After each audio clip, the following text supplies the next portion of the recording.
too. Right. I call to order the regular meeting of April 27, 2015. We all please stand for the Pledge of Allegiance. I pledge allegiance to the flag of the United States of America and to the republic for which it stands, one nation, under God, indivisible, with liberty and justice for all. They do it much better than we do. No kidding. That's how I say you make me seated, one of the kids. You may be seated. Follow the children, they'll show you the way. Mrs. Wagner, will you please call the roll? Mrs. Bates? Present. Ms. Bolton? Mrs. Copeland-Dansby? Present. Mrs. Hoffman? Here.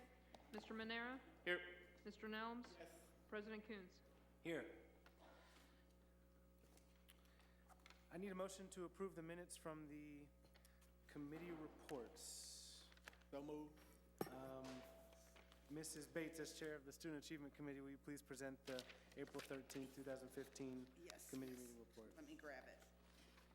There we go.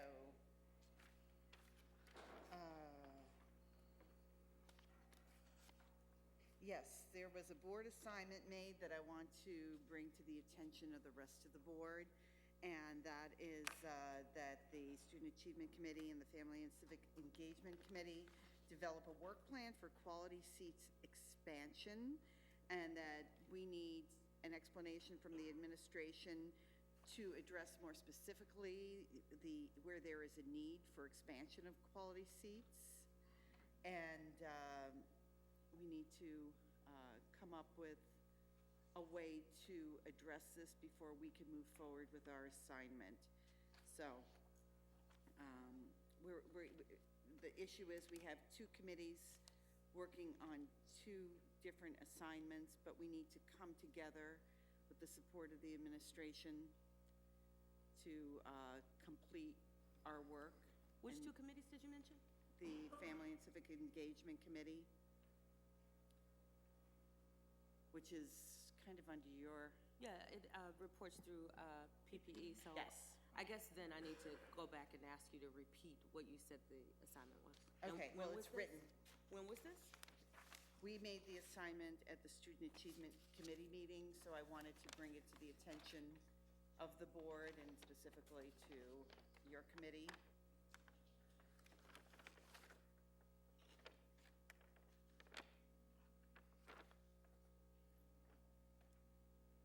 So what kind of response?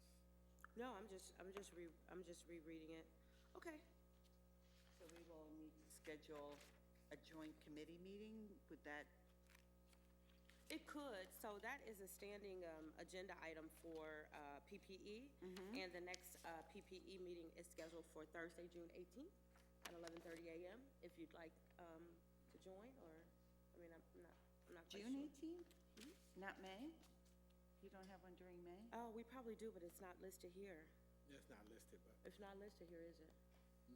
Sure isn't. well, it is on the 27th. I would It's not. the 27th of May. 11:30 a.m. I mean, that's the next available opportunity to That, join. that might be a PPE. good opportunity to do that, to discuss this. Agenda item for PPE, so that would be great. Okay, and we would need some support from the administration as well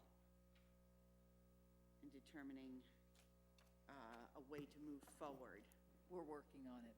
Okay, would you be ready for a presentation, or at least a report, I shouldn't say a presentation, on the 27th? May. Of May, oh, yes, definitely. It's May, right? Is that the next? Yeah. Okay. May 27th, 11:30 a.m. Okay.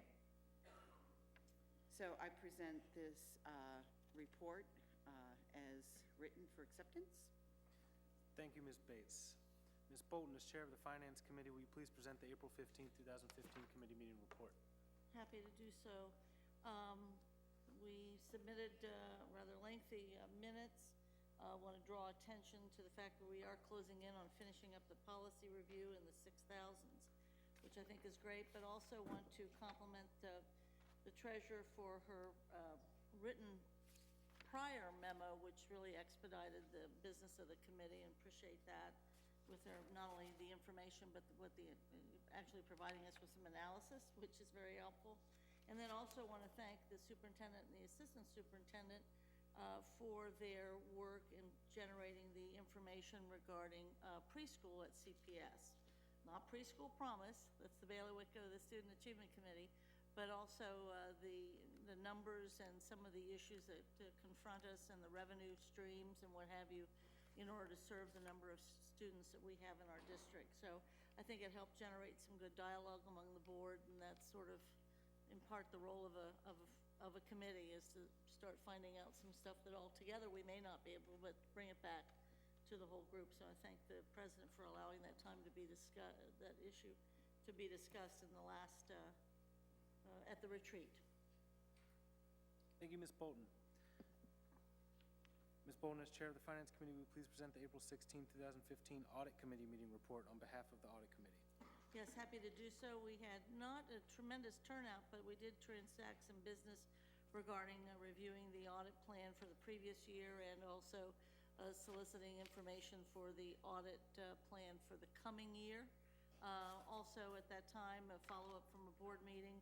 If you'll recall, Mrs. Bates had suggested perhaps the use of our community audit committee, somehow the role that they might be able to play as an independent voice regarding not only our operational level, which they do now, but also as we start to look into the future regarding possible new money levies or renewal levies, using their expertise. So that was broached at that meeting as well.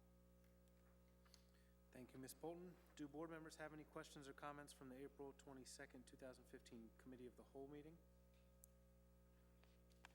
Mrs. Copeland-Dansby, as Chair of the Partnership and Public Engagement Committee, will you please present the April 22nd, 2015 Committee meeting report? Certainly. So there are, looks like 3 or 4 pages of minutes, so I'd just like to highlight a couple things. First and foremost, the Education Pinnacle Award will be given on May the 7th. The time is the program is from 5 to 7 p.m. at West High. And there are currently 8 nominations, and so we're excited to have those 8 nominations, and 1 finalist will be named that evening. And I do want to implore my colleagues at the table to meet me there on May the 7th at 5 o'clock. Okay? Now, my question, were we supposed to get you some information as a result of May 6th. May 6th? May Okay, that's 6th. the deadline. May the 6th. I saw Board Member Bolden looking, she didn't know what was going on either. It's May the 6th. Great nominees. May the 6th, and there are great nominees, and I'm going to ask you again to please take a look at them. They are on SharePoint. Please forgive me, my throat is itchy and scratchy, and I'm trying to fight back a cough attack right now. So, also, I wanted to mention, we've been discussing listening sessions at different schools with parents and other community stakeholders in that. Well, a very unique opportunity for students to participate in a listening session will be held on May the 18th here in the ILC at 10 a.m. And so our family community engagement and staff are working closely to put together this particular listening session. We've also discussed Safe Routes to School and that particular program and funding. So I am proud to announce that there will be a kickoff planned. There is a kickoff plan for May the 19th and 20th at Xavier University. The May 19th date will be student focus with 5th grade students, and May 20th will launch what's now being termed the Allegiance Program and a study transport equity summit. And so that is in May, and so we'll send you more information about that as well. And then finally, something that I found to be very creative was related to tutors. And so I don't know if you know this, but an app is in place now where our tutors are able to track the time that they're spending with their students. And there are 3,000 or so tutors that are currently using the tracking system. And I think at the end of the school year, it'll help us better understand the number of hours our tutors are spending with our children. And finally, very important to mention our summer reading program for kindergarteners through 3rd grade And of course, that's called Summer Stars, focus on literacy, and our staff are very much involved with recruiting kids to the program. So I present the report as written. Thank you. Vice President Dansby. We need a voice vote to accept the committee reports as written. All in favor, please say aye. Aye. Are there any opposed? All right. I want to thank all our little guests in the audience now for your patience. It is time for our first presentation tonight. Finally, we had to get through some boring stuff. Hello. And I recognize a lot of faces there from my old stomping grounds at Chase Elementary.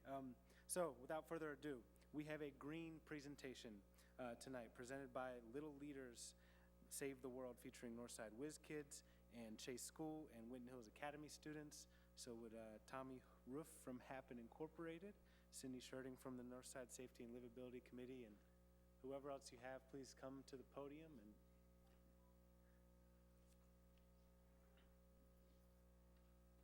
thank you.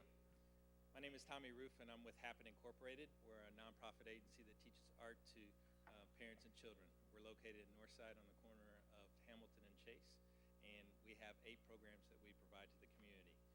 We also provide these programs not only to families, but also to schools, community centers, churches, festivals, all throughout Greater Cincinnati. One of our programs that actually we're celebrating the 15th year of it this summer is called Lights, Camera, Learning in Action. And so that's a film program where children come together and they write, direct, and produce their own film. And they first go through a really creative process where they go through an experience, and then directly after that experience, they sit down and work together to create this film. So an experience has been everything from a trip to the Freedom Center to exploring the caves at the Museum Center. And so once they sit down and go through the creative process, then they have to write, direct, produce it. We don't go out and buy any of the costumes. They have to create it out of black paint and white sheets. They have to come up with all the props with foam core, and they actually do all the backgrounds.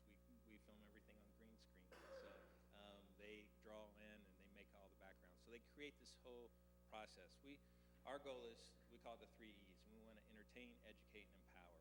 And we celebrate the power of creativity through this process, where all the kids learn that they're blessed with that creativity, that power to create something from nothing.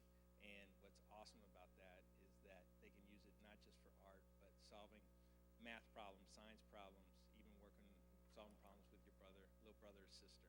So that process is celebrated, and what they also take away is that nobody can take away that creative process and creative thinking. And so we join forces with Whiz Kids in the summer. Whiz Kids in Northside is through North Church, and that's wonderful leaders, Joanne, Ashley, and Gary Moose. And they not only provide the tutoring programs throughout the school year at Chase Elementary School, but in the summertime, they also bring those kids back together so that that process happens throughout the entire year. So every year, we work with the Whiz Kids on one of the films, and we thought, we always want to celebrate Northside and the great things that are happening there, right in their community. And last year, we wanted to celebrate 2 heroes of our neighborhood, and that's Cindy Sherding and Tori Houlihan. And they are heroes in our neighborhood because they volunteer their time to keep our neighborhood clean. They're part of the Citizens on Patrol, Safety and Livability Committee, but also they just volunteer their time to clean up trash and also get rid of graffiti. That's their passion. And we wanted to be able to share what they do for our community to the kids, but also hopefully inspire the children to also do their part in Northside and keeping our neighborhood clean. So they got to go on a field trip in the neighborhood with Cindy and Tori, and they got to pick up trash. They got to learn how graffiti is removed, the whole process, and then they came back to our facility and they went to work. They started to write their film, which we want to celebrate and show you tonight. And I'm very proud that all of our stars are here. Every single cast member came, including 4 parents, and they took 2 vehicles to get here, but they're all here. And we treat all of our kids like stars that they are. So once the film was shown, it premiered in Northside, and then they got the red carpet treatment. So after the premiere, about 150 people showed up from the community to celebrate, and then we bring in a limo, and they all got limo rides home to their families. And it's just been a wonderful blessing. And we've got over 20 films that we've created through this program. But I tell you, this is a shining star in that it does do the 3 E's. It entertains, it educates, and it inspires. It really empowers people and kids to do their part and keep our neighborhoods clean. So I would like to introduce tonight, it's Litter Leaders Save the World. All right. This is a very dirty story. It's really disgusting. A story that is repeated over and over every day. It's gross. This story is repeated by the young and the old everywhere in the city. What are they thinking? This story has been going on for years and years, It's scared of start. with no ending in sight. This story has to change. And this is where a very dirty story begins. In the future,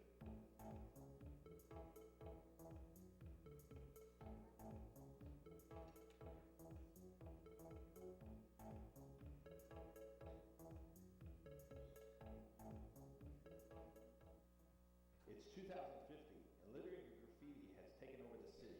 It's taken over the sidewalks and the playgrounds and even the streets. In fact, this city is running out of money, just trying to keep our city clean. The mayor didn't know what to do. It's 2050 and this little story is going on way too long. I know who can stop the littering. The mayor beamed up the people that he knew could help this dirty city. This group had a lot of great ideas, and nothing would stop them. These are the people that could see the future and make a change. It was a group of kids that lived in a small community called Northside. This group of friends had a reputation for solving some of the city's biggest nightmares, like turning the city's streetcar into a hovercraft and creating the first air trolley. They were called the Superminds. The mayor knew the Superminds could solve the litter problem that was taking over the city. What would they not care?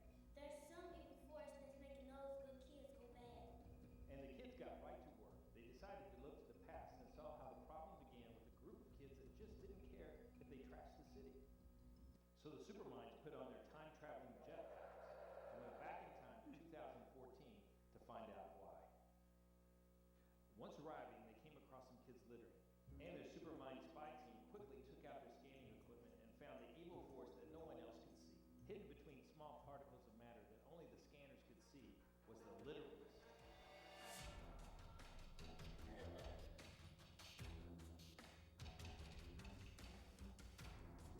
And for every piece of trash that hit the ground, they got stronger and stronger.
Please, please. Where the little beats at?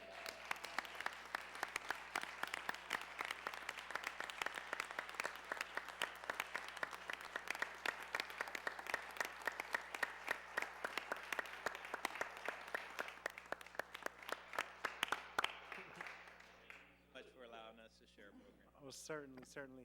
And I'm sure we'll have comments from board members, so, and questions possibly. I'll start by saying it's touching for me tonight because I know a lot of these students and I know a lot of these adults who have helped bring this to fruition from working and volunteering at Happen and then also volunteering at Chase Elementary. So I feel very emotional tonight, and I'm going to try to hold it in, but it's very special, and it's good to see you guys. The creativity you've shown is just, it's amazing. So I certainly couldn't have come up with this. I doubt we could have. So I'll open it up to other comments and questions from the board before I get too gushy. I'm so glad that you guys are here. I had a chance to be at the showing, and you know, it was so cool to see how each one of them was able to articulate what they learned. Not only were they looking very sharp because they all dressed up for the event, but it's just you know, it was just wonderful to have a conversation with them, and they you know, when Tommy says they learned and they were empowered, they literally are. I would, you know, if you see them at Chase or anywhere in the community, just ask them. I'm sure that if we ask any of them to come up, they'll gladly tell you what they learned. So it's just amazing. Great job, guys. Really happy for what you did, and you know, you're role models and you're ambassadors, and the fact that you created this project, you know, in today's world, this lasts forever. They'll be in YouTube, and you know, you'll grow up and just hold yourselves accountable that you did that, you learned that, and you can pass that knowledge on to others. So great job.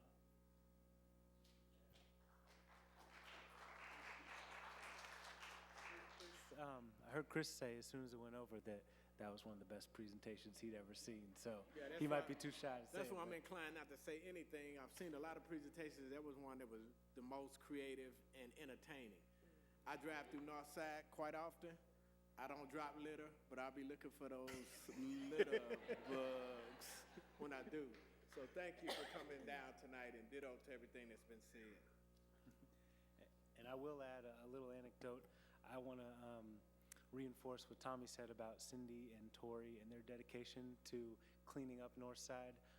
I think it was maybe 10 days ago, Tori, I saw you ripping a sign down that had some graffiti on it off a telephone pole. And no one's paying her to do that. These are volunteers that do this out of the goodness of their heart, and they're fantastic role models for these children. And as Daniel said, now you guys are going to be the role models to all the kids that come after you. So thanks again, Ms. Hoffman. Yeah, just one other thing. I think we, as a board, have been talking a lot about the whole child and how important it is for us to be concentrating on teaching the whole child. And I think oftentimes when we think about extracurriculars, we think about sports, and we say, oh, it's so good for team building and problem solving and leadership, all those things that you get from sports. And I know Ms. Bolton is one of our loudest advocates that that's also in the arts, right? Like what you all just showed us was that to produce that, you needed to work as a team, and you needed to problem solve, and you needed to be leaders, and all of those things that are so important for us to make sure that we keep a vibrant arts community and arts opportunities for our kids. So that this is another way for them to express themselves and to gain all those valuable skills. So thank you for that very important reminder and very entertaining reminder. And Ms. Hoffman, I'll just again reiterate, for those that don't know, the Arts has a home in Northside and Happen Incorporated on the corner of Hamilton and Chase for 17 years now, is that right? 16, going on 17. Happen has been providing free activities for students or for kids and families to come be creative, and there's really nothing else like it in this city that I know of, maybe not even nationwide. So kudos to you, Tommy, and then Joanne and Gary, the leadership that you've shown in the community for bringing Whiz Kids to our students. I know I've seen some Whiz Kids sweatshirts, so the kids are proud of what you've done with them, and we're proud that you're doing it too. So big thank you from us.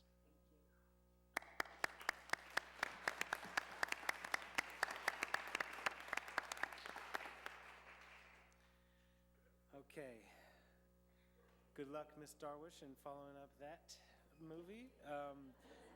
The next presentation, we'll talk about CPS and Mayerson moving forward, presented by Dr. Julian Darwish, President of Mayerson Academy.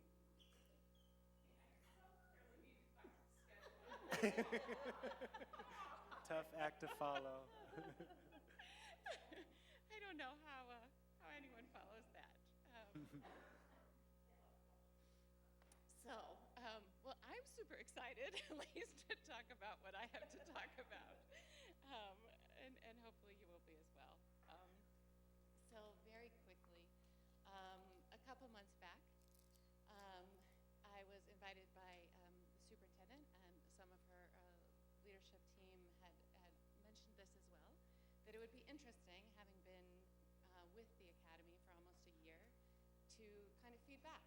Well, this is what I see as the strategic vision. This is what I think the parts are, as a close partner sitting alongside, but not in, kind of in and out at the same time. So this is what it looks like to me, and this is what I think is happening and what's underway. And at the same time, the Academy itself, of course, was reimagining its role, its place, and its definition. And so then the next challenge was to say, okay, so this is what you've heard, and now show us in one picture how those things relate. So that's the picture I'll share. It's not as good as that picture, I know. It's not as cute. It's not as entertaining. But we'll move ahead anyway. So, as you see up here, of course, the strategic vision for Cincinnati Public Schools has been articulated in the way of My Tomorrow, and we'll talk a lot about that. And then what we've done at the Academy has begun to reshape the definition of the organization around these four strategic assets ourselves, and areas of expertise. So we have long been, in the 23 years that the organization has been around, in the practice of developing and delivering courses, workshops, programming, professional learning for educators in a expected way, I guess you would say. We have also, as we've talked about repeatedly in these conversations, been in the service to the district of managing and supporting professional learning. So providing the framework behind what actually happens face-to-face. So the kind of engineering that makes the learning possible. What we're doing more and more of is the designing and planning, which you see up here, of meetings and learning events. So everything from the collab that was created last summer to some of the things that have bubbled up this year.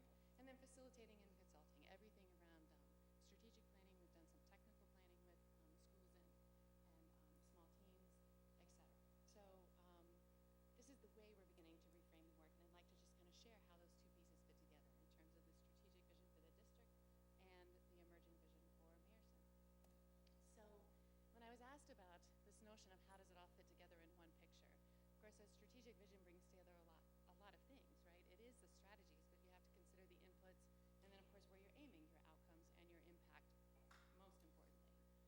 So what I'd like to do is just take a little peek into each one of those windows, and we'll do this as quickly as possible, because I know some of this is going to be like, yeah, we know that. We've talked about My Tomorrow a lot, and we have all the pieces and parts, so we're going to fly through some of this.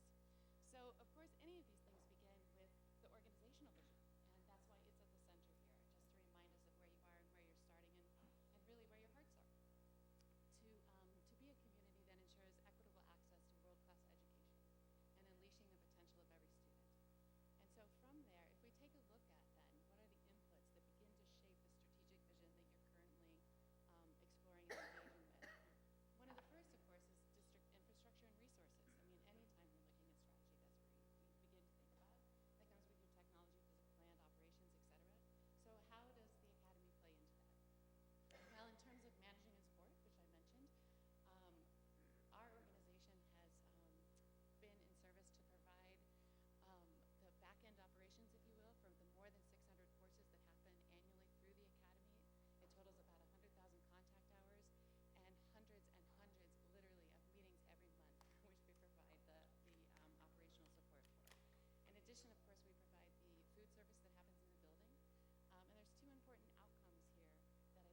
professionalism, structure, and approach help everyone to feel at ease, and your perspective was immensely helpful to me personally. In addition to this particular segment of inputs, we also talk about developing, delivering courses back to kind of what Mayerson Academy is really maybe best known for. And in this regard, we have early conversations with the CYFT to talk about building mentorship capacity along the lines of strength-based mentoring. We have an expert on our staff who's delivered strengths-based coaching for many, many years, is considered really a national expert in this area. In addition, we have been working with community learning centers to develop a tutoring program for literacy tutors. And not just that it is designed to develop the capacity of those tutors, but we're capturing it in such a way that it's sustainable. So it'll be replicable over and over again because it'll be completely digitized. In addition, human capital, of course, and organizational culture is another piece of the inputs you have to consider with your strategic vision. And this is going to bring to, call upon many of our talents and expertise as an organization to support in an ongoing way this year, beginning again back in October. There was a group that was launched of leaders from across the district, about 12 folks, called the Professional Learning Systems Work Group. And as a result of that group, they came together to take a look at what is the essential definition of a CPS employee that makes CPS employees stand out, that defines them as unique, that defines their excellence, and ensures that they're able to deliver on the vision that My Tomorrow suggests.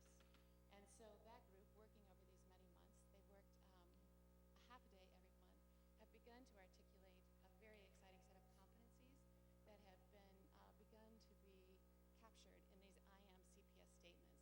So when I say I am CPS, it means these things. I care, I collaborate, I commit to success, I continuously improve. And the translation of those values, competencies into skills will then feed learning pathways that all folks across the district can develop, we expect to develop. And so the ultimate impact here, of course, is a co-created sense of expectations and a systemic approach to culture that supports the CPS vision. So beyond those inputs, of course, there are the strategic goals, and these are those of the board. In addition to those, of course, there are the priority that you have put upon equity and the whole child conversations this year. And we have been fortunate to be engaged in the way of facilitation and consultation in some of those conversations. And of course, the ultimate impact here is to have a clear and shared vision for aspirations and expectations on key priorities. So, beyond all of those things, with regard to inputs, there was these guiding elements that infused the notion of what My Tomorrow would become. And these are simply captured from district-curated documents. These are not my own. But these are essential to consider in the strategic vision as well. So from the inputs then, we can go to the actual strategies, right? The sub-strategies that give life to the strategic vision. And they include, as I understand it again, technology, student engagement, advisory, including college and career, high expectations, and teacher collaboration. And so what I'd like to do is just move quickly through each one of those and show you the intersection of what is the vision of the district and how Mayerson interacts. So with regard to technology, the move here is from everything from enriched to blended to fully online. And of course, the district has put forward many activities and many strategies within this larger strategy, including demonstration classrooms, including the elements you see here, including Playbook, including expanded course offerings, including the Tech Innovation Bus. That probably has a much better name than I just gave it, so I apologize. And then, of course, all the support that goes with that, everything from the walkthroughs to the additional technical assistance to the devices, everything else. And so the way that the Academy has been engaged in that particular piece of the work, again, is back to courses and programs. So if I take us all the way back to summer of 2014, the collab and the experience that we had there to help the district launch the initiative, the 4 intensive workshop series that we've provided over the course of the year, and of course the planning that's going on for this summer, summer 2015. And in terms of impact, of course I've shared collab results with you previously, so we won't go there, but I will tell you for the intensives, 84% of the 7th and 8th grade schools were represented in those intensive series that we designed designed over the course of the year. 82% indicated that their experience will create direct results in their schools. In addition, though, the impact is beyond just the series themselves, because again, we've digitally captured everything that happened so that they now have an electronic magazine of every single one of those intensives. And it looks, this one's kind of an ugly first version, I apologize. It actually already looks a lot better than this, but it includes the videos, the artifacts, the evaluation, so that somebody could literally go online and retake that course right now if they wanted to. So in addition to technology as a strategy or an impetus around My Tomorrow, there's also these three elements, which I have them linked, although they're actually all linked. But these seem so integrally linked, they seemed important to represent this way. And they're around student engagement, advisory, and college and career. So with regard to student engagement, of course, the district is very passionately pursuing new ways of approaching teaching and learning, and you see some of those listed here. Of course, the exciting work that's being done around the capstone course and the partnership with Smithsonian, all about reinventing the way teaching and learning is happening. And the way that the Academy is supporting that, of course, is again back to, I'm going to back up here real quick. Back to really the three elements that I described previously. But I did want to share one quick quote with regard to a participant inside this particular intensive, which was around problem-based learning. And she said, honestly, this was the best PD I've ever attended. I don't want to paint an overly rosy picture. These weren't perfect by any means. There's lots of opportunity for improvement, but we got some really tremendous feedback on that. So closely related to engagement, of course, is the advisory work that's happening. Again, I'm using the district's documents here to kind of feed back to you. These are not my creations. I don't want to take credit for those, beautiful as they are. And of course, the walkthrough is well described here.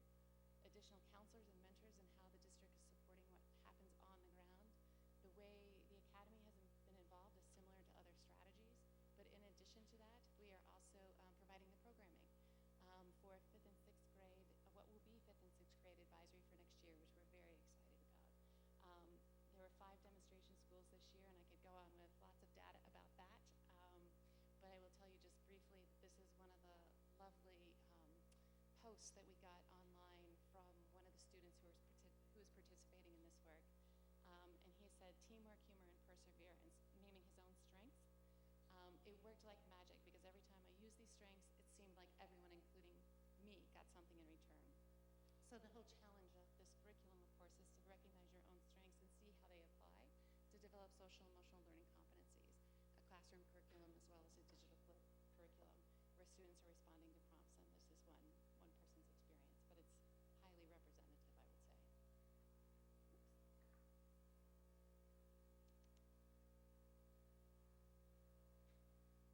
The other quick thing that I would say about advisory, it was an indirect effect.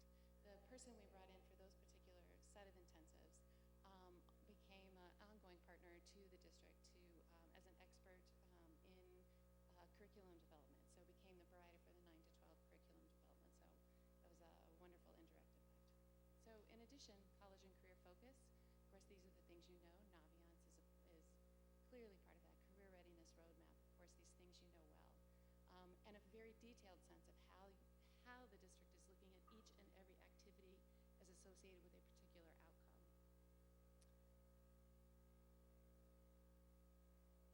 So the last one that I want to take a quick mention of is teacher collaboration, which is the final pillar strategy, I would say, within this larger strategic vision.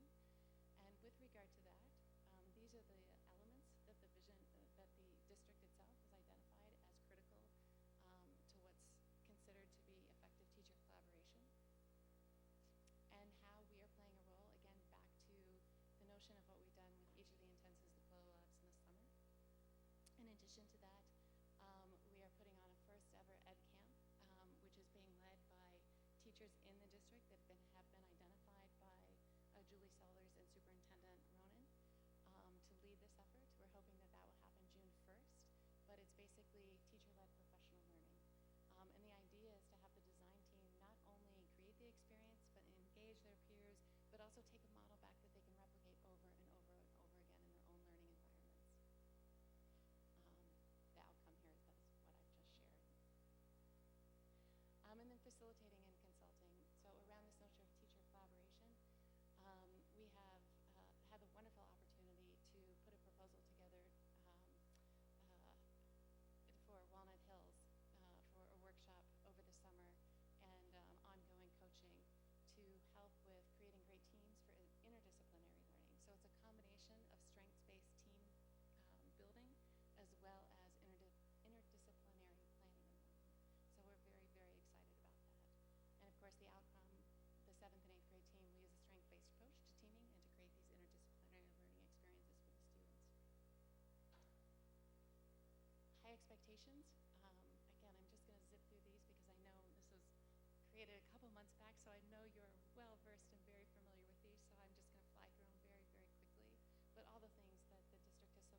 specifically with regard to literacy.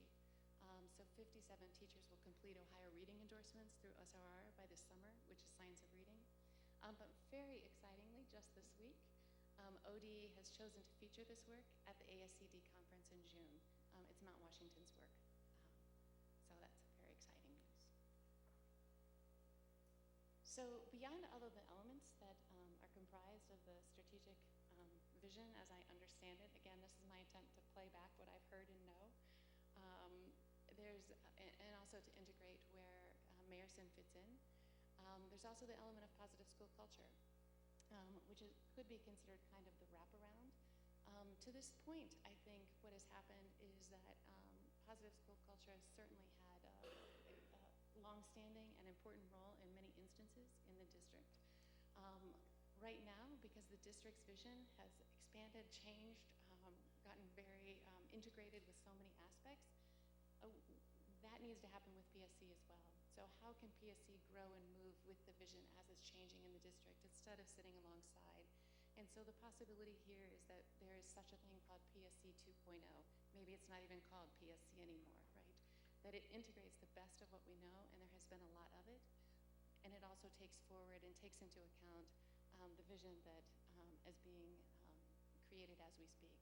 So in PSC, the impact has been, the results indicate a steady incremental decline in discipline rate for high implementation in K-8 schools. So there is a core there that we want to preserve as we also build it towards the future and to integrate everything else that's going on now that's having such tremendous impact. Just another impact statement with regard to the work to this point. So if I take that one step further, there are three pieces here that start to hang together a little bit. Beyond all of the, what I would say the augmented work that we're doing to support the district's vision and the way that we're lending our particular expertise and experience and knowledge, there's three, I guess, core pieces that are starting to hang together a little bit. And I just wanted to share that as well. So the sense of, I talked about the professional learning services work group, and that would be the sense of what does it look like to thrive as a whole district, right? What does it mean for us to define who we are, to live by that, to know that each and every colleague can be developed in that way? And then at the Thriving Schools level, it's this notion of what is that PSC 2.0? How do we create a positive school culture in a way that reflects, represents, and reinforces everything that is trying to be accomplished through My Tomorrow? And then if we look at Thriving Classrooms, it's the sense of then down at that 5th and 6th grade level through advisories, how are we looking at a strengths-based approach to teaching social and emotional learning skills that we know have dramatic impact on learning, relating, and performance.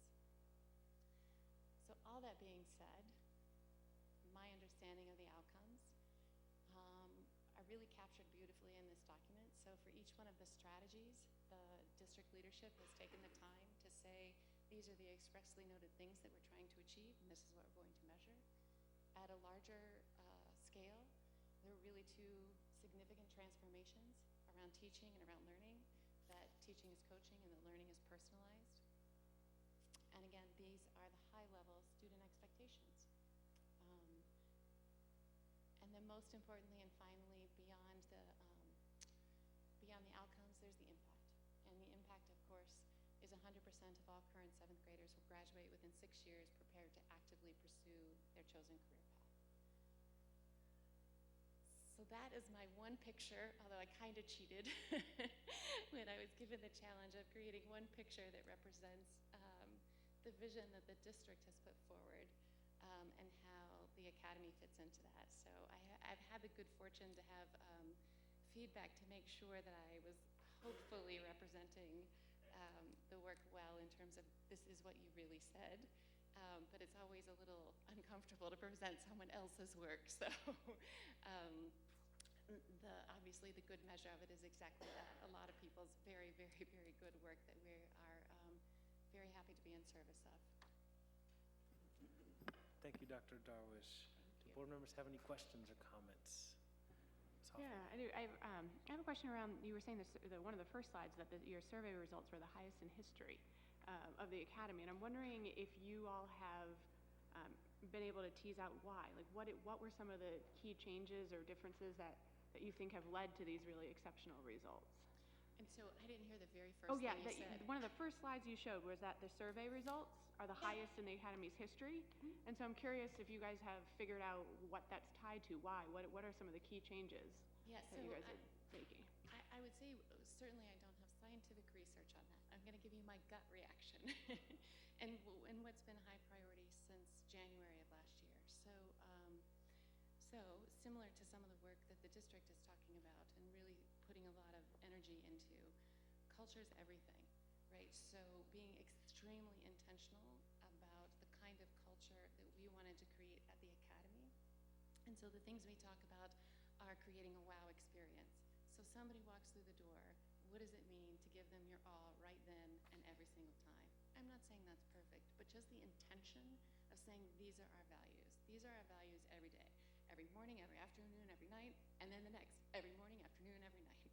So an intention to be continuous learners, an intention to appreciate that we can do more together. All of these things, I think, give us a clear vision of what we are trying to create together, and I think it's starting to show up. Not scientific, but that's my gut. So my other question was leading right to that. The other one that I thought was really interesting was around the IMCPS that you all are developing, what it means to be IMCPS. And I'm wondering how that will then play into how we hire for every position, because we're not just talking teachers, principals, we're talking clerical workers, food service people, janitors, everyone. And so how that's going to play into who we hire and also how we evaluate it, or if it will. So how you guys see this becoming a part of who we are. Yeah, so there have been 12 folks who've been engaged in that work, and just really visionary leaders and visionary conversations about the impact that they knew their work was going to create. And I think with Paul McDowell, of course, being at the center of that work, having a true vision for what it looks like to have a complete pipeline, where you're talking about the same thing at every stage of the game. So yes, it becomes that filter through which, and I'll defer to Superintendent, of course, if she wants to add anything, because she's a huge part of that group, and Jen is as well, has been. So yes, it's that notion of taking the time to go slow to get the ideas right, so that it makes everything go faster from here on out, right? That you know exactly what you stand for, and you're implementing it at every stage of the game. Mr. Manera? Yeah, Ms. Darwish, I had a question regarding, ever since I started really diving into what CPS is, I've been impressed and just amazed about the experience and professionalism that a lot of our teachers have, and experience that you don't get anywhere else in the country. I think that we're doing really good work, especially some of our teachers in the areas of our impoverished neighborhoods, with our different type of populations and different type of languages. Is there something that we can look ahead in the future to help teachers feel empowered with that? Maybe we can get some teachers going across the country presenting and writing books. And I mean, there's just so much that this district has done, that when I go to different conferences or different parts of the state, we're way ahead of the game. I mean, instead of looking out, I sometimes feel like people should be looking in at us. So I wonder how much can be done to really empower the teachers to feel that, during your time out, your break, you can write books, you can make presentations. And I just feel that we have that talent in our district, and it'll be really good to see how we can send that out. Yeah, I in everything I have heard from your senior management team, that certainly is something that they are intensely aware of, proud of, passionate about even.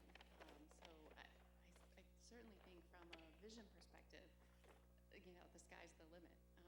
And in terms of connecting to other folks who are already in place helping teachers do that, I think there's some wonderful kind of incubators for teachers that we could connect to that could really quickly deliver on exactly what you're talking about.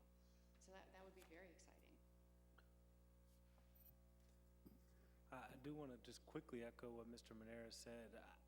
in the first like 4 conferences I went to as a board member, everything that other folks were starting to do, we'd already done. And so I do think it's worth tooting our horn, and a lot of that's credit to teachers, administrators, board members, of course. But we really should pat ourselves on the back more often. And I think the partnership we have with Mayerson has helped us really shine and come up to that next level. I got to say, since you've been here, Dr. Darwish, I've been really impressed with the vision you've helped impart on our staff and the professionalism. Honestly, I'm just picking words out of what I saw in the feedback of on your post-it notes on the presentation. There were some really impressive quotes, and you know, I love that type of qualitative feedback, so thank you for bringing that to our attention. Vice President Dansby? Thank you, and I'm sorry I just can't talk that strong, but I can't let you go back to your seat without thanking you for the diligence that you've given to this particular project or the innovation that I think that you have brought to the district. The slide that you had there with CPS on one side and Mayerson on the other, and how those things will be married together, those topics and that, outstanding. And so I'm looking forward to seeing the work, you know, as we move forward. I think the most exciting part for me, and you did share this with me some time ago, the care, the collaborating, committed to excellence, and that. So I'm just really excited about I am CPS, or I am CPS. So yeah, I am CPS. So thank you again for that. So I'm looking forward to the future. Okay, thank you, Dr. Darwish. Thank you so much. Mr. Nelms, does anyone have any kudos? I have one. Do you have one? Oh, is that? I mean, I have. A lot of people have. Well, kudo master, who's going first? I guess I am. Okay. I know that Mrs. Bates will be singling out, referring us to all the retirement, but I do want a personal note. One of the teachers retiring is an Aiken classmate of mine, Katie Campbell, who is a great teacher in both kind of regular ed and also Montessori. And so it's congratulations to her and to all of the teachers and others who are retiring. The other one, real quickly, talk about our national and statewide recognition. I just want to compliment Dr. Marilyn Crumpton and the folks that put this together, but the featured story in our own journal, OSBA's journal, is Prescription for Success, Optimal Health for Optimal Learning, which is actually the motto of Growing Well, which is one of our networks created, if you will, through kind of the Community Learning Center efforts and cross-boundary leadership. But of the several pages, all but one is completely devoted to Cincinnati and the school-based health centers and relating it to the whole child. And also an interesting statistic in it talking about, not from our perspective, but talking about the achievement and absenteeism decline, the achievement going up and absenteeism going down wherever there's a school-based health center. So I know we're always looking for data that kind of not only justifies this morally, but also from a data perspective. So congratulations for them doing that and getting it into the journal. Thank you, Ms. Bolton. Thank you. Next up. Madam Vice President. Certainly so. I do have a kudos to the following students of the Law and Leadership Institute mock trial team for Cincinnati, competing and winning in the Law and Leadership Institute's competition that was held at the Ohio Supreme Court on March the 21st, 2015. Amilcar Torres Enriquez is a 9th grade student at the Walnut Hills High School who won the Best Attorney. Other mock trial team members included Yaw Asante, who's a 10th grade student at the Walnut Hills High School. Zara Hauser, she's a 10th grade student at Clark Montessori High School. Tygon Blomaker is a 9th grade student at Walnut Hills High School, who presented a project proposal on guidance against violence that focused on collecting items for the Women Helping Women organization. Of course, that's an organization that deals with domestic violence. The following students also graduated from the Law and Leadership Institute. Najaba Daly, who is a Gamble Montessori High School student. Walnut Hills High School students Demetrius Fuller Elliott, Anaya Huffman, Celeste Kearney, Zekiah Lee, and Victoria Russell. The Law and Leadership Institute is a statewide initiative that prepares high school students who are from urban public districts for post-secondary and professional success through a 4-year academic program in law, leadership, analytical thinking, problem solving, writing skills, and professionalism. Kudos to all. Really neat. Dansby, Ms. Hoffman? All right. The Louder Than a Bomb finals were on last Saturday, April 18th. For those that don't know, this is the first year we've had it in Cincinnati. It's one of the biggest spoken word competitions in the world, and we had quite a few of our students from CPS participate. I was able to go. It was one of the most moving experiences of my life, no hyperbole there at all. I think I spent most of the evening in tears. Our kids are brilliant, brave. They bore their souls on stage for us in just such a beautiful way. We had kids from SCPA, Walnut Hills, Aiken, and Hughes participate. Austin Larkin from SCPA won 2 awards, one of which was for the best political content, and the entire shebang, everything. The finals were won by an Aiken student. Swoop! Lacey Asylum Robinson was the grand winner. It was really incredible. These kids have been followed for the last 10 months for a documentary, so there'll be a documentary coming out on it.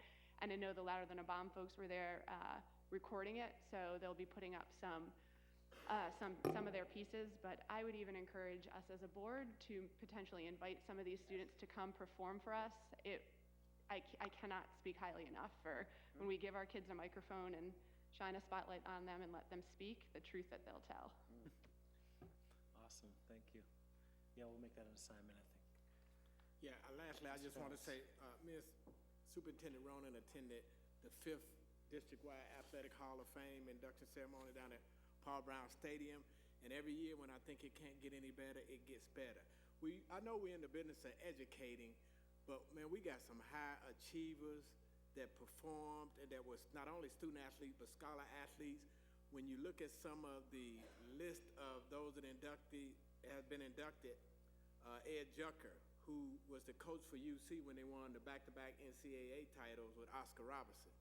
And then not only that, you had an Olympic swimmer out of Walnut Hills that was inducted. And then the following day, TAF had their 2nd annual induction Hall of Fame, and I was looking at this roster, and you had Donald Broach, who came out in 1990 that was a Reds replacement player when the Major League Baseball went on strike. Stanley Brotnax, a former health commissioner. John Harshaw have already penned 4 books, one on TAF in the West End, and then Jenks Morton, a former trainer for Sugar Ray Leonard. And all of these esteemed student athletes came out of this district. So as we continue to talk about just the list and the roster of those that have achieved and went on to do other great things, we can just kind of pat ourselves on the back for just the type of people we continue to turn out. And thank you, Superintendent Ronan, for your support and just being there. It was a great evening. Yes, it was. So kudos. Thank you, Mr. Nelms, and all the board members that had kudos tonight. You got your water on hand? Are you ready? Please present the Well, retirements. I really do think we should acknowledge each and every one. I can do 2 of them for you, because I know. Yeah, why don't we all take turns? I did one already. Well, you start. Do you have the list? And while you're getting the list, you know we are going to have our retirement event for all of our wonderful retirees on Wednesday, May 27th, I believe, right here at the Ed Center, because you're right, we do need to honor all of our retirees who've been here so many years. Mm-hmm. Go, Eve. Althea L. Aquino, Deborah J. Arbogast, Carrie K. Armstrong, Christy M. Backley, Patricia G. Bard, Paulette Bien, Stacy Ann Bird, Deborah M.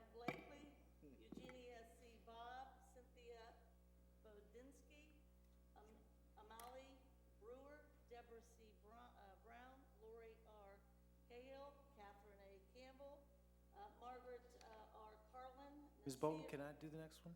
Please do. Okay. Nasir U. Chugtai, I just want to say this man could draw a perfect circle. He was a math teacher at Walnut Hills, and he was famous for that. So I wanted to give him a special shout out for that. Just freehand, perfect circle. Okay. So Nasir U. Chugtai, Priscilla L. Kopus, Michael M. Cregan, Nancy L. Crossley, Clarice Cummings Titus, Linda Curry, Sonia Delane, Thomas Delicio, Mary E. Diekman, Elizabeth Schulte Dorman, Margaret M. Drennan, Diana Lynn Duen Senega, Teresa A. Duell, Teresa L. Earhart, Bruce A. Fairbanks, Paul S. Filio, Catherine T. Felino, Janice F. Frazier, Ernestine T. Fryer, who was my 7th grade English teacher, and I narrowly passed her class. So I want to thank her for the support and guidance. Kathleen M. Girth, Corinne Gibson, Linda M. Giesler. Does anybody want to take over? I got it. Tamara Gorey, Audrey Gover, David Hapner, Wayne Harmon, Marlene Harris, Thomas Hart, Tracy Hayter, Surome Hazel, Ramona Hespeth, Michael Harold, Jerome Holtkamp, Javelin Hubbard, Dave Hudapol, Kathy Hunter, Margaret Ireland, Sandra Johnson, Ophelia Jones, Donna Kavanaugh, William Kennedy, Teresa Class, Christine Kleiner, Madeline LaJunisa, Carla Lamb, Deborah Lathrop, Beth Laconi, Linda Lakeman, Cheryl Lapel, Beverly Lewis, Deborah Linkins, Amy Lemming, Melanie Lomax, Joanne Long, Wendy Love, Christine Lynn, Rebecca McKay, Carol Medellin, Gregory Meese, Susan Michael, David Moore, Stephen Morris, Aquanita Moxley, Benita Mudd, Regina Murphy, Rosemary Nance, Lily Newberry, Diana Parker, Beanne Patrick, Pamela Petros, Donna Quattromani, Anita Quell, Catherine Rafferty, Candace Rapkin, Phyllis Ratliff, David Rice, Dorothy Reynolds, Margaret Richmond, Rosalind Robinson, Kathy Russell, Karen Sampson, Sandra Schwering, Carita Settles, Kathleen Sherman, Marshall Short, Sharon Simpson, Eugene Smith, David Snyder. Anybody else want to finish it? Someone really. Denise Sontag, Joan Sontag, Beatrice Souter, Sheila Southall, Diane Sparks, Catherine Stryker, Robert Sturdivant, John Thering, Mark Thompson, Kathleen Thorman, Christine Todd, Patricia Trailer, Jimmy Lee Turner, Orly Vale, Michael Walker, Peter Walters, Larry Warmack, Sharon Weiss, Philip Michael Welty, Denise M. White, and from the civil service personnel, Diane DeTillo, Nelda Fowler, and Rebecca Simmons. We honor you all tonight and thank you for your service. Good job, teamwork. I feel like our limbs have just been chopped off, losing all these people. We will definitely miss them. We are now at the item on our agenda for hearing the public. Each speaker has 3 minutes to speak, and Mrs. Wagner will be our timekeeper. When the buzzer goes off, your 3 minutes are up. Please be respectful of the time.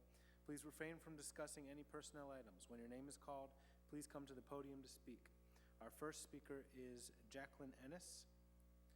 Our second speaker will be Michelle Dillingham. And our third and final speaker will be President Julie Sellers.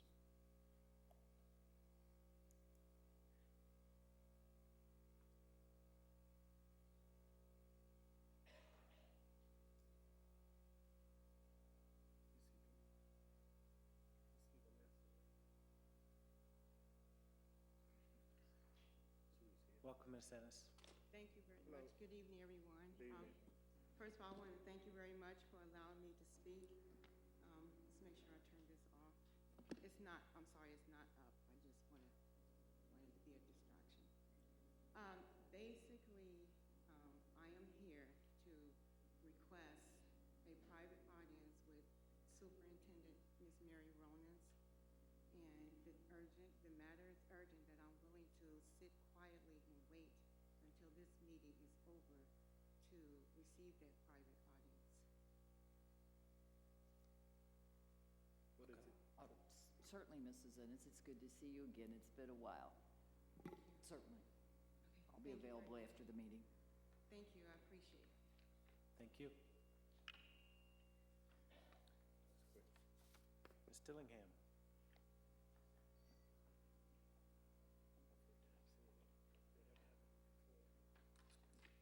Thank you. I also have the cough, so excuse me for the dry voice. Thank you for the opportunity to address you this evening. My name is Michelle Dillingham, resident in the district and also member of the Cincinnati Educational Justice Coalition, whose main mission is to support the Community Learning Center model for every CPS school. Many citizens in our city got a glimpse of our public schools last week with the article on Ethel M. Taylor Academy called Millvale's Children, which then resulted in an outpouring of charitable giving and a generosity to the children of that school. The news reporter wrote about the resource coordinator, the principal, staff, teachers, and classroom sponsors, and what was described was that the school is a community learning center, although those particular words did not appear in the article. We know that the experience of children whose caregivers are earning an income below the federal poverty line is not limited to Ethel M. Taylor. In fact, well over half our student body are living under the poverty threshold. I was pleased, and I know you must have been, to have the greater Cincinnati community demonstrate such a generous outpouring of support for the students of Ethel M. Taylor. My remarks tonight are simply that I urge the Board of Education to support the Community Learning Center model, a model that is especially critical when educating a student body who may not have access to basic supports. Each of you can lend leadership to uphold this model and not get distracted with other initiatives. We know that this model that the CPS school has is particularly effective for urban districts, proven to help close the opportunity gap, and it is what our focus should be. So as we thank folks for their generous donations, let's also urge our community to support our public schools and the Cincinnati CLC model for what it can do for a sustainable support of every one of our city's children, all the way from K through 12. A one-time donation is welcome, but ongoing support of our model is even better. So the Cincinnati, in closing, the Educational Justice Coalition, we meet regularly to address how we can attain educational justice for all Cincinnati public schools. And we see the board's adoption of the CLC model as the key to equity in education. And the key to the CLC model, of course, is community engagement via the LSDMC, where teachers, administrators, communities, parents, and student voices all have a seat at the table. Our next monthly meeting is May 13th, Wednesday at 5:30 at the Melrose Y, where we reach out to community and try and engage them into the Community Learning Center model. And everyone is welcome. We are partners to you. We see ourselves as partners to do everything we can to encourage the support of this model. And one last thing, since it hasn't beeped yet, if you would please consider allowing the public to speak a little earlier, it would really be helpful to community engagement. Thank you. Thank you, Ms. Dillingham. President Sellers.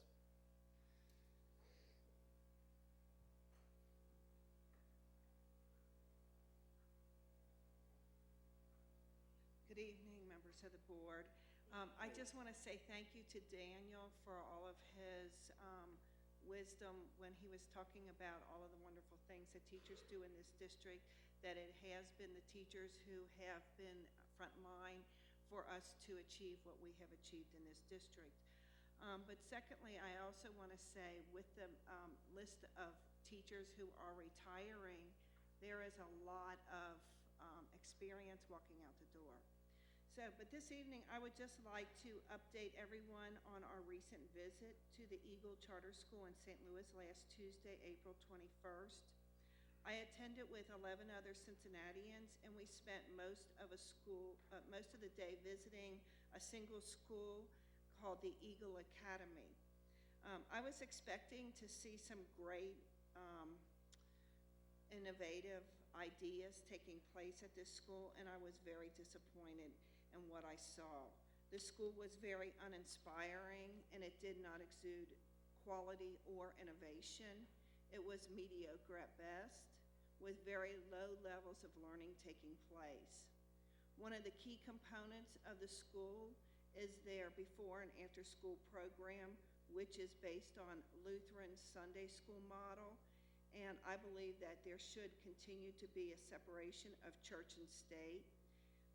After all, unlike St. Louis, if a parent wants a religious school experience for their child, they have that option in Ohio with Ohio's voucher system, unlike St. Louis.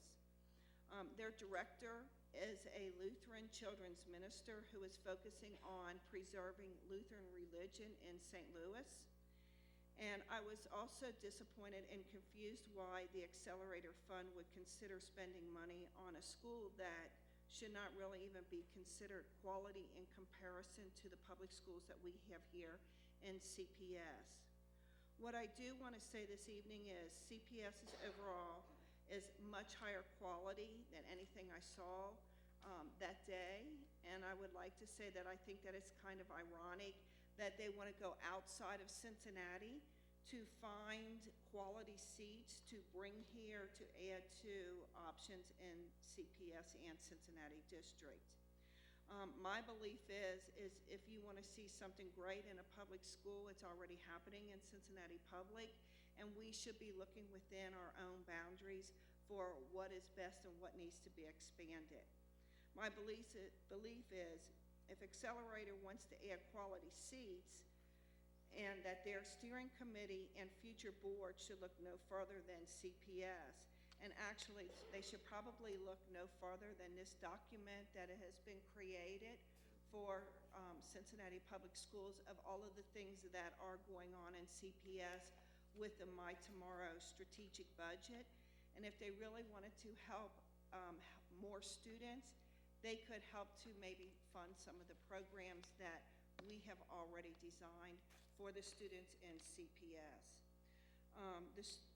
The initiative should be where the funding should be focused, and I believe that most of what is going on with the Accelerator is just a distraction and outside noise that should be ignored.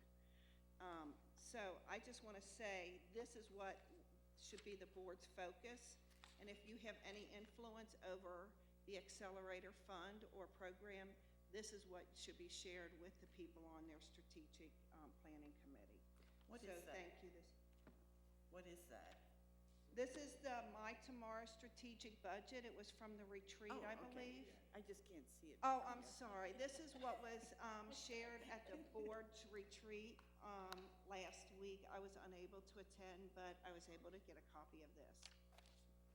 So several people who were on the trip that day did ask if I could take them on a tour because they've never been in our schools, and they really want to see what a community learning center looks like.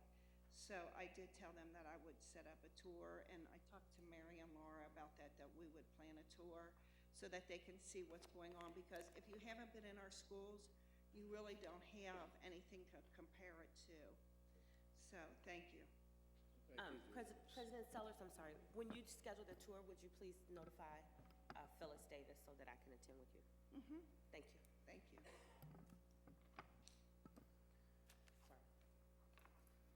Superintendent Ronan, do you have a report? Yes, I do. We have, two retired employees have passed away since the last board meeting. You know, there was Jackie Owens Carr who was involved in that unfortunate situation with the tree that fell. So condolences to her family, but also Donald Bergman. He is the former principal of Euler Elementary School, passed away unexpectedly several days ago. So condolences to his family also. Do I have a motion to approve the revised recommendations of the superintendent? So moved. Thank you, Mr. Nelms. Is there a second? Second. Thank you, Vice President Dansby. Mrs. Wagner, Good to see you. Do I have a motion to approve the report of the treasurer? We have to vote. We didn't ask any questions. Oh, Ms. Wagner, please call the roll. I thought it was Superintendent's recommendations? discussion. Got ahead of myself. Any discussion? I have just a couple questions, clarification for, just one, I think, for the superintendent. On the revised version, page, I guess it was page 5, added D, the change in assignment. Just a question about that, not about that individual, but was the auxiliary services always a manager level, or was it higher than that or lower than that? It was a manager. Great, thank you. And Susan Hiles Meadows retired back in January. Right. So we have to replace her. Thank you. Okay, Ms. Wagner, will you please call the roll? Mrs. Bates? Aye. Bolton? Aye. Mrs. Copeland Dansby? Aye. Mrs. Hoffman? Mr. Manera? Aye. Mr. Nelms? Aye. President Coons? Aye. Do I have a motion to approve the report of the treasurer? So moved. Thank you, Ms. Bolden. Is there a second? Second. Thank you, Mr. Nelms. Any discussion? I have a question. Do we know anything about Edwina M. Reese, who has given quite a wonderful, whose estate has given quite a wonderful donation to Western Hills University? That's a amazingly wonderful donation. And so I'm wondering if we know anything about this family or this individual. I do not, but we will certainly find out. Yeah, that's And write thank yous. yous. Yes. There was another one. To the tune of $275,000. And then there's another one as So well. generous. Yeah. That's fantastic. You know, Okay, we'd love to know more. Thank you. Just some questions, just again, clarification on the treasurer's report. On 22, number 22C through G, first of all, are those books, are they digital? Can someone explain those to me? I see that, I see publishing companies.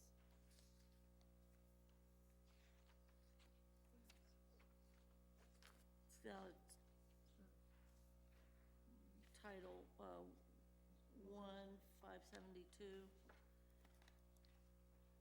It appears they might be replacement books in the various subject areas.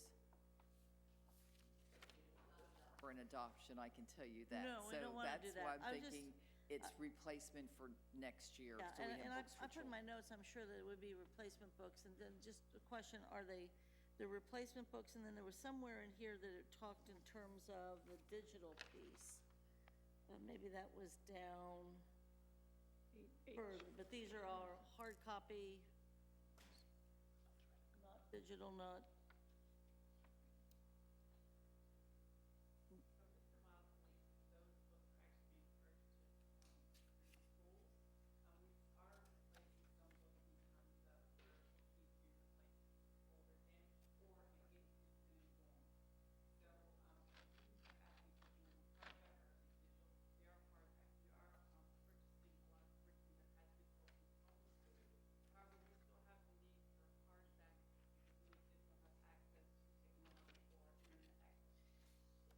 And then that could evolve into a change, especially with 1-1, although they may not be taking them home.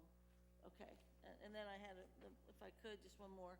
On the H, which is the College Board, under math for Walnut, digital access to student editions of Math Springboard. So that's. That's the digital version of the mathematics textbook. Okay, and we assume there that many of those kids do have access, so that's why we would be moving in that direction. Whereas these other places, they may or may not. We cannot, unfortunately, we cannot phase out textbooks Gotcha. yet. Oh, no, and I'm not suggesting necessarily that we do, but just want to watch that as we move ahead. Thank you. Mrs. Wagner, will you please call the roll? Mrs. Bates? Aye. Ms. Bolton? Aye. Mrs. Copeland Dansby? Aye. Mrs. Hoffman? Mr. Manera? Aye. Mr. Nelms? President Coons? Aye. For inquiries and updates this evening, I have two. First, the Ohio Treasurer's Office, ohiocheckbook.com. I believe all board members received this letter from Josh Mandel, the Treasurer of Ohio. I am writing to ask if you would be willing to partner with us, your local government spending information on ohiocheckbook.com. I was eager to comply and told Pat to go ahead and sign me up, but I thought I should talk to board members first and see what we thought about this. So I'm not sure if you guys really know what I'm talking about, but I guess I'll give this to Pat so she can make copies if you lost yours, but just let's come back with an opinion on as to whether or not we should sign up. Just a question as to whether or not since school finance is so complicated, and since we know our treasurer's interested in reinstituting the financial dashboard for the district, I mean, we probably need to just research that it would suffice for school districts as well as it would for like local government or county government, because it may be very different, but the philosophy is great, and I know we already have kind of are moving in that direction, so maybe a little bit more to see that if it's conducive to school districts. Yeah, I'll make sure the treasurer gets a copy of this as well. Great. And my second inquiry and update, as Superintendent Ronan mentioned, we experienced the passing of 2 former employees, and it brings to mind for me what type of procedure the board has for condolences. And so I don't know if Pat or Phyllis, is there anything that we do every time someone passes from our family or CPS family? If not, I would recommend that we think about what we'd like to do so that we're able to respond quickly to the families that are grieving and let them know that we have them in our thoughts and prayers. So I guess I'll give that as another kind of assignment to board members to think about what you think would be appropriate, and we can figure it out at a later date. Or if there's any suggestions, Ms. Bates? Can we just see if either Pat or Phyllis can draft a letter and put it on our letterhead and have that sent out? I think the question is how we're notified, more so, because we've had at least 1 student death in the meanwhile as well. So I think that it's easy enough to figure out what to send. You know, I think at the minimum a letter of condolence from the full board on our letterhead, but how would we be notified when this does occur? If we're notified, we'll certainly let the board office know, because oftentimes the school finds out and they call us. I mean, there's a lot of ways, or the family calls us.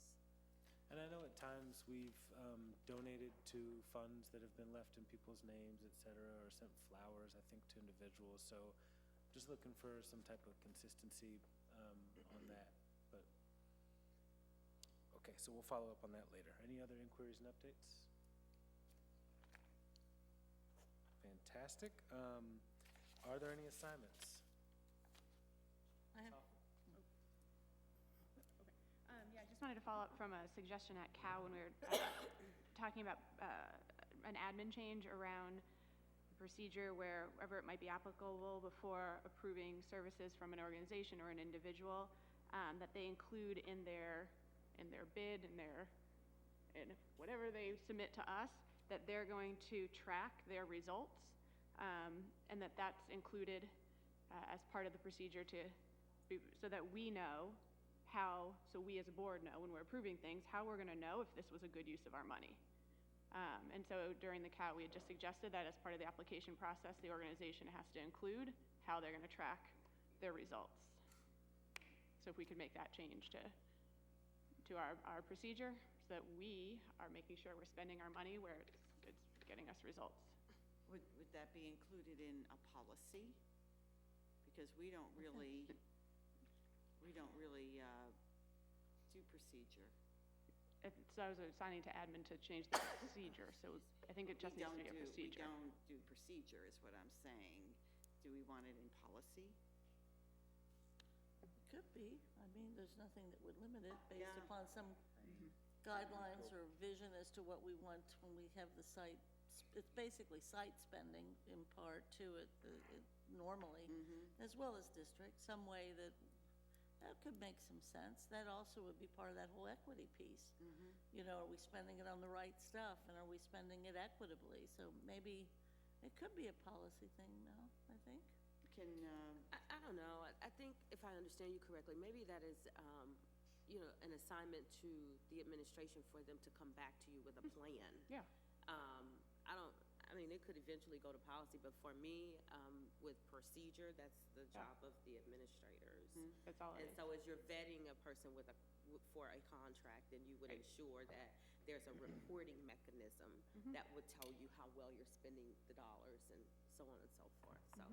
And then your treasurer could even do, you're my treasurer too, could also do an analysis of, you know, those contracts. Board Member Bolton, I know that in our finance committee meeting, we'll hear from each unit and their proposed contracts here soon.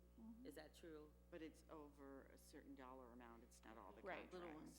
No, right, I'm just looking for a starting point and/or ideas where you can flush out the assignment or that. I'm actually brainstorming out loud. Yeah. But I think a way for our administrators to make that determination that you're mentioning is in the beginning of vetting a contract. That's exactly and/or right. renewing. We could add it to the contracts that they have to have an Yes. evaluation component An in every evaluation contract we component. issue. I'd rather see That's that than perfect. a whole big old long policy Yeah. discussion. And I mean, if it needs to get to that, okay, fine. But I think I'm with you in needing some quicker results. And I think Superintendent Ronan's suggestion is perfect for a starting point. Let's see Yes. how that works and Yes. go from there. Good. Great. Okay. Any other assignments? I have, I think it's an assignment based upon the superintendent's memo regarding the trip to St. Louis. I think if we can assign to the board, or if you can arrange it in our calendar of board discussions, I think it would be great to get the superintendent's impressions of what she saw in St. Louis and be able to flesh out and talk about some of the comments that are even made here in this memo. I think that would be useful, especially since we're at that point in time. Ms. Bates? Well, and I'm making this suggestion, we have or Christy or Brian Neal coming to our Student Achievement Committee to report on the accelerator.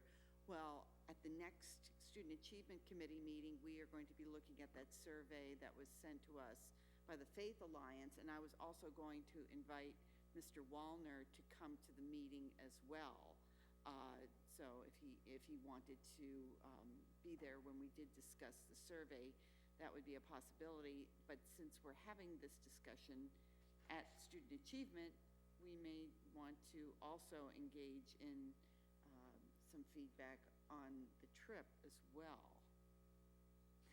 Well, I mean, that certainly would help me, because that whole list of questions, I really, Yeah, you know, so as it relates to the superintendent's memo, I don't know what else there is for her to say. I mean, anybody could need any additional information or what have you. It's pretty clear to Well, I me. think this is- So I don't want to take up a whole meeting or a whole bunch of time going through a memo. I'd much rather position ourselves in a way that makes sense for us to move forward, related to what the district wants from Accelerator or that. Well, I think you that's know. where the discussion would lead, because, I mean, in this, the possibility of CPS as a sponsor and Fordham as the operator of an Eagle Charter has been brought up and by a couple of people. Or the Archdiocese has discussed funding opportunities for Seton Partners and Leadership Scholars from the Accelerator. It was mentioned that monies are available from the fund for CPS. Brian Neal spoke with Laura Mitchell and the superintendent about early college, high school being funded. Well, I'm not altogether sure. Is that complementary, or is that counterproductive to our initiatives? I think there's some very big things here, and it sounds like there's possibly some decisions to be made. Sure, and I'm not negating I- that. I'm going to look for a process by which to get that done without spending a lot of time meeting after meeting talking about Accelerator. As it relates to the Student Achievement Committee and that particular conversation, I lost my train of thought because of her All right. face. You just totally made me forget what I was about to say. Oh, you know, if you're having that discussion of Student Achievement, then it doesn't allow the full board to hear or to get the information. So I don't know. Well, I don't necessarily handle that. but I'm hearing two different things. I'm hearing you Yeah. say that the full board shouldn't spend as much time on this, yet if the committee handles it, the full board won't hear it. No, I think what I'm asking for on that end is an organized process by which to do that. It's just too much hemming and hawing back and forth for me personally. I'm just one of 7 people sitting here. I'm looking for a clear process by which to do that. Your suggestion related to hearing from Brian and Christy and your committee, I appreciate that, and I read all the reports and that.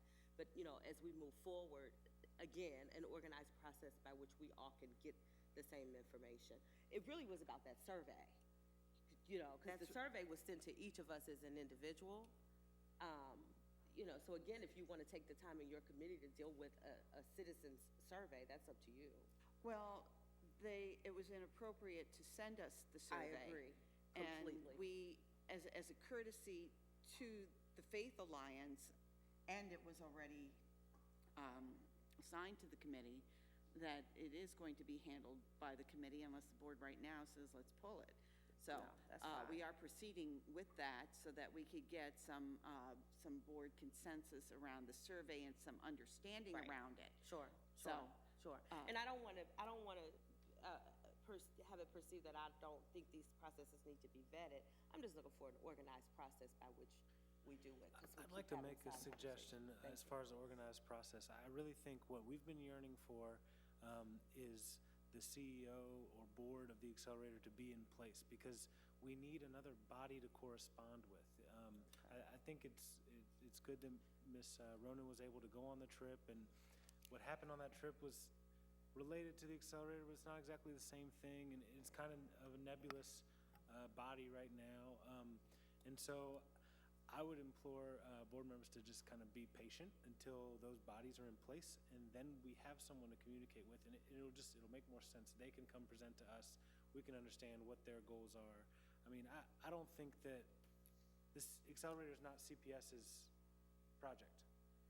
It's someone else's. And so while we can be engaged in the conversation around it, I don't know, I'm kind of where Vice President Dansby is. I wouldn't ask the superintendent to make a presentation about the accelerator.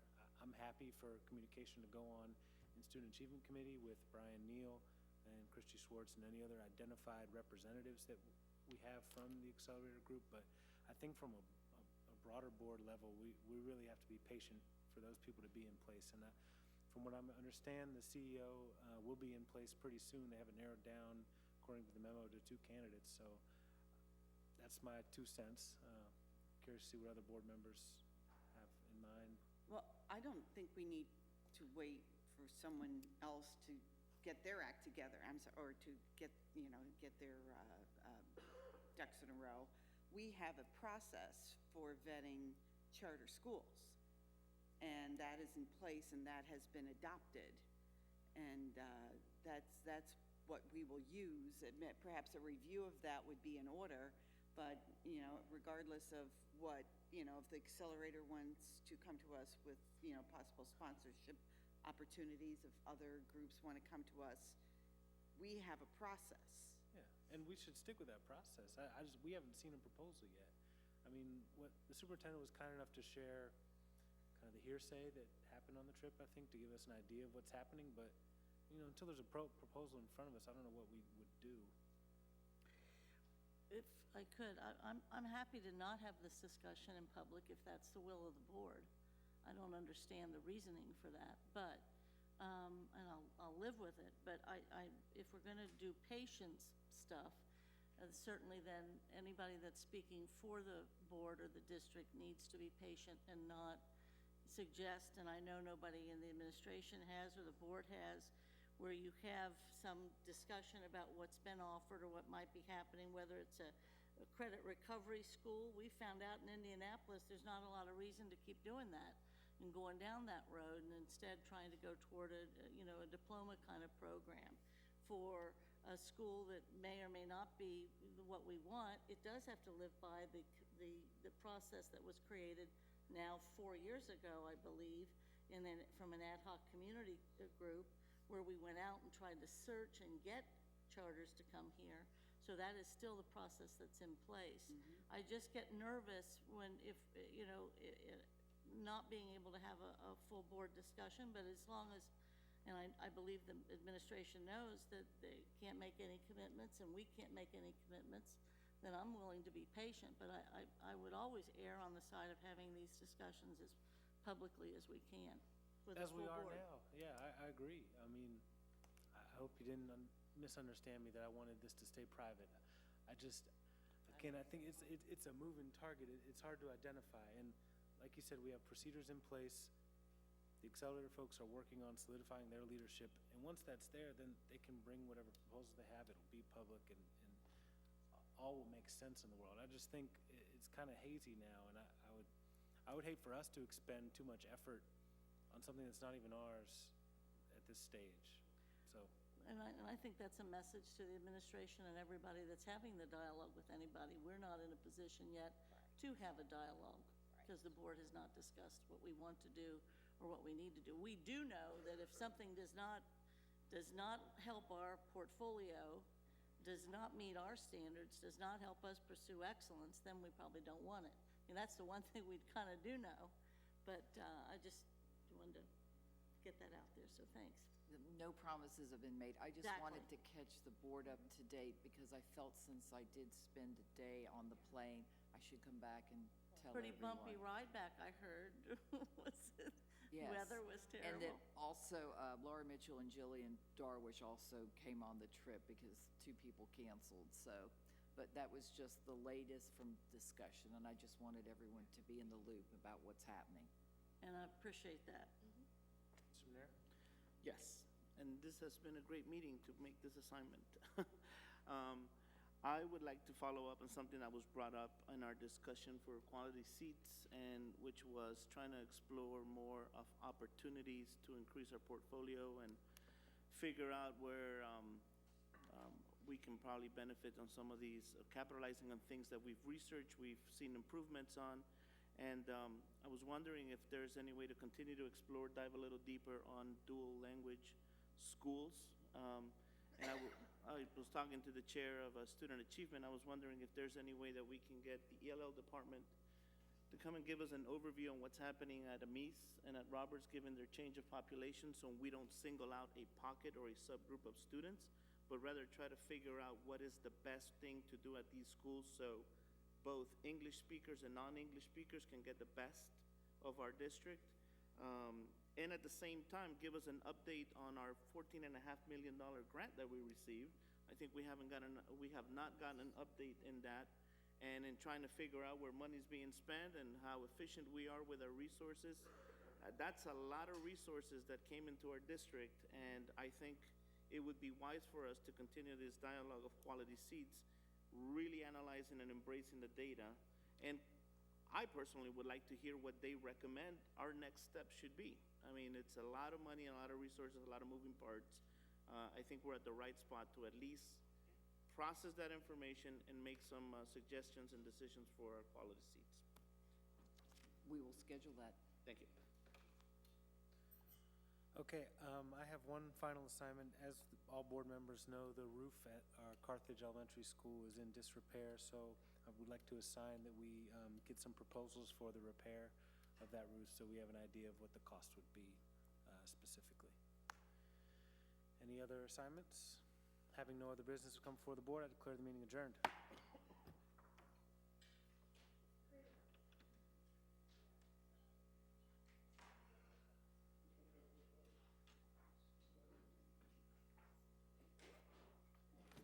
safe on the way home, y'all. How your dog doing, man? Oh, Bella.